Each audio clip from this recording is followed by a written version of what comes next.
I am Flavia Zimmermann of the Australian Institute of International Affairs in Western Australia, and today we have with us Professor Amr Hamzawy. Professor Amr is going to explain current political trends in Egypt and a trend towards political authoritarianism. Good to have you with us, Professor. In your opinion, which were the main root causes for the failure between transition from the Mubarak's authoritarian regime towards democratization in Egypt? Yes, there were different root causes. Definitely, there were different strategic and tactical mistakes committed by key political actors. And Egypt was ruled since the 1950s, since the first coup of the Egyptian army in 1952 and until 2011, primarily by military officers who were in the presidential palace. And Egypt was ruled by different autocratic governments, sometimes with the military establishment single-handedly, sometimes in alliance with different civilian elites. Political actors which emerged in Egypt against that background were of two types. One was an Islamist spectrum, which all the way from moderate to less moderate was comprised of different movements. The most well-known of them is the Muslim Brotherhood. And the second spectrum was a secular spectrum, with liberal and leftist parties. However, when 2011 happened and the democratic opening was the result of citizens demanding their political rights in the 18 days of the revolution, or the uprising as it has come to be termed, political actors were not ready to push Egypt in the direction of an orderly transition to democracy. There was a great deal of fighting, a great deal of identity debates, ideological fights, and the big questions which should have been around how to tackle the military establishment, the real powerhouse in place, were not addressed. I believe that the middle classes supported the democratic transition at the beginning, gave up on it later because they did not benefit from the democratic opening in 2011, 2012 and 2013. They saw the living conditions deteriorating, their economic and social benefits declining, and therefore it was quite a normal change that they switched gears and moved away from buying into the democratic process into becoming more in favor of calling back on the army to interfere. Thank you so much, Professor. Fascinating to understand a little bit more of these root causes.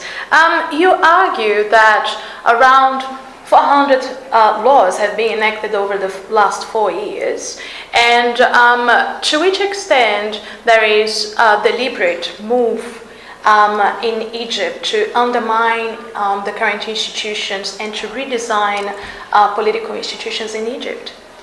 This is exactly what has been happening since the coup in July 2013.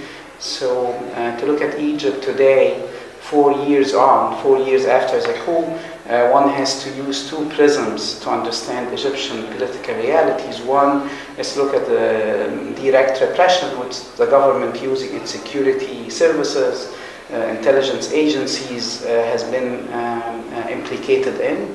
There are massive human rights abuses and violations, quantity-wise, unmatched in previous decades in Egypt since the 1950s, but even in terms of the quality of human rights crimes, we are looking at new types of human rights crimes, forced disappearances, extrajudicial killings, a very high frequency of torture cases in prison and places of custody.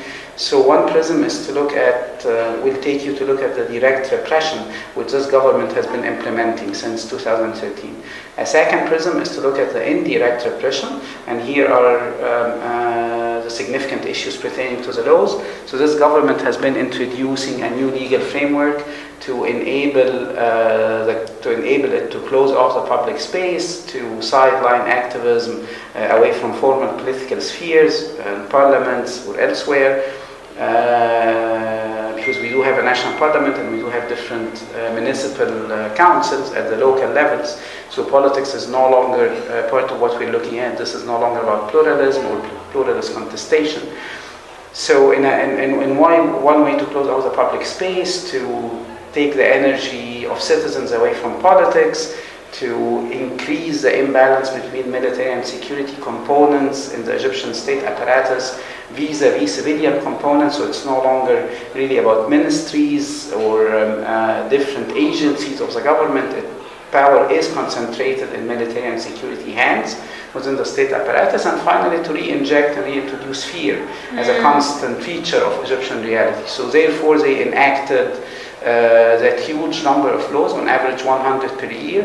And what's remarkable as well is the fact that most of them have been presidential decree laws issued by the current president, Mr. Sisi, and by the former interim president who directly followed the coup, and Parliament approved all of them. So yes, this amounts to a new design of state-society relations, which enables the government to reach its goals and increase, as I was saying, the imbalance between military security components and civilian components within the state apparatus. Thank you very much, Professor Amr, and thank you for being with us.